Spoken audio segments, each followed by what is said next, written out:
There you go. You're a Columbus guy, by the way. You just opened, I heard, a new yoga studio in Columbus. So good for you. You have seamlessly moved into retirement. I want to talk about first thing, the Bucks.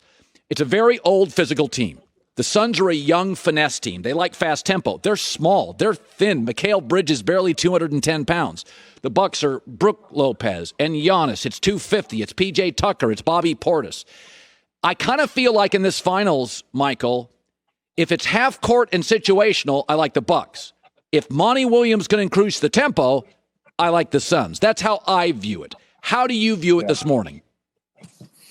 It's funny you mentioned that because I was thinking about the game tonight, and I'll be there tonight at the game. The Bucks made their size centric, and they became more dominant in Game 3 because of their size and physicality. And that's the one advantage that they have. When Ayton was out the game, you could see how the Bucks imposed their physicality on the Suns. You're right; the Suns are up and down, fast pace, and so the Bucks figured out, we need to make our offense big centric. And they did that and did a great job. And Giannis was just dominant, and primarily because Ayton was out the game. Yeah, even Drew Holiday is a physical point guard. Yep. Bobby Portis, P.J. Tucker. Giannis is an interesting player. First of all, he's a wonderful guy. He works hard in his game. The free throw stuff, he's not going to be the first big that's not great at the free throw line. Tim Duncan, for years, Michael, as you know, struggled at the free throw line. But he can be streaky. There's moments he hits them. Would you be reluctant to have him on the floor, Michael, in the last 3 minutes of a big game? Or would you just be like, you know what? He's not Ben Simmons. He's not afraid to shoot. Or would you be a little concerned if we got to a Game 6 or a Game 7? We're tied late. Would you pull him off the floor? How would you do that? Speaking of Giannis? Yeah. No. It's the moment, right? And as a player, you adjust to the moment. You rise to the moment. And he's shown that in spurts throughout the series, especially. So, no, you trust him. You trust your best player in those moments. He's made improvements at the free throw line, as he did the other night. You have no choice, I think, at that moment, but to trust him in those moments. Yeah. Michael, your career is interesting. I mentioned it before you came on last segment. It reminds me a little of Gary Payton, where Gary came in for a year or two, and people were like, yeah, it's just not explosive. And then a year or two later, Gary Payton's an all-star and Michael Redd's an all-star. In fact, you had a year you averaged 27. We have a sense in the first year, this guy's going to be an all-star. You and Payton explode. And I look at Deandre Ayton, Michael. I thought he was a bust first year. I was like, this doesn't work. And now you're like, oh, my Lord. Take me back to your career.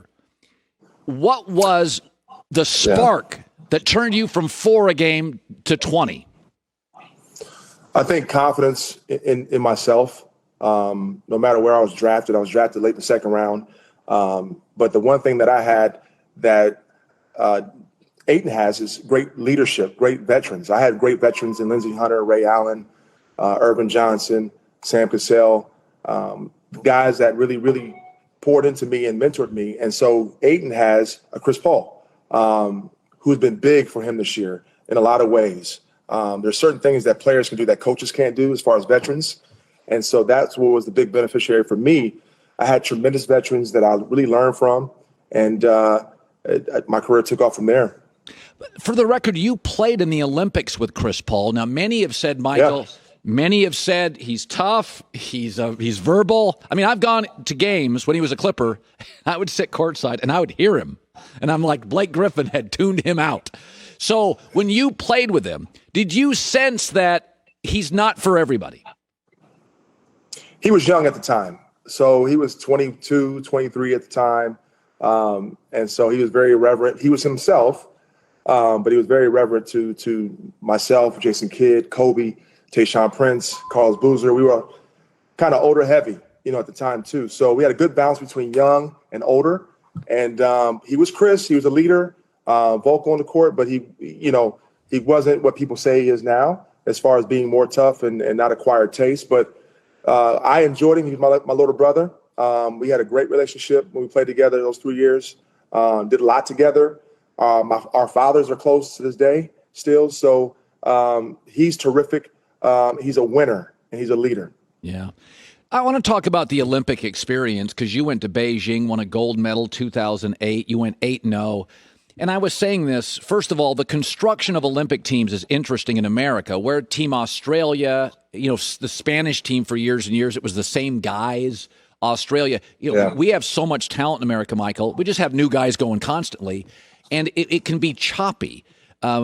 We also this team doesn't have a rim protector per se. Some guys didn't want to go after the condensed season. They didn't want to go play in the Olympics.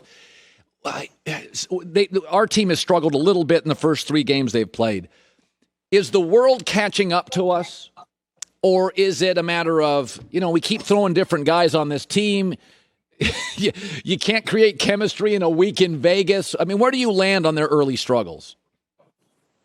Oh, man. Great question. I think the one thing that we have from our experience that Jerry Colangelo and Coach Krzyzewski established was stability at the top. Jerry was clearly in control. Mike was in control. In 2005, we all had a conversation with Jerry Colangelo, and Jerry was very direct in saying, hey, listen, this is going to be a 3-year process. Is everybody committed? And we all, to a man, said we're committed. And so we had the cohesion, we had familiarity, we had a chemistry that made winning the gold medal also more sweet. So as much as we loved that moment of winning the gold medal, we knew it took 3 years to get to that point. So I don't know if this current team has had that. And the world has certainly caught up, for sure. The world is advanced as far as basketball skills. We in America, our AAU system, that's a whole nother conversation for another day. We're athletic, we're gifted in so many different ways, but the world has certainly caught up as far as learning how to play the game, skill, all of that. And so we shouldn't be surprised to see challenging. We were challenged when we played Spain in the championship gold medal game. So I'm surprised that we're losing still, but I'm not surprised that the world is caught up. I said this yesterday. 15 years ago in America, Michael, our football and basketball cultures were the exact same. You were ridden hard by a good high school coach. You went to college for 3 to 4 years and were ridden hard by a good college coach.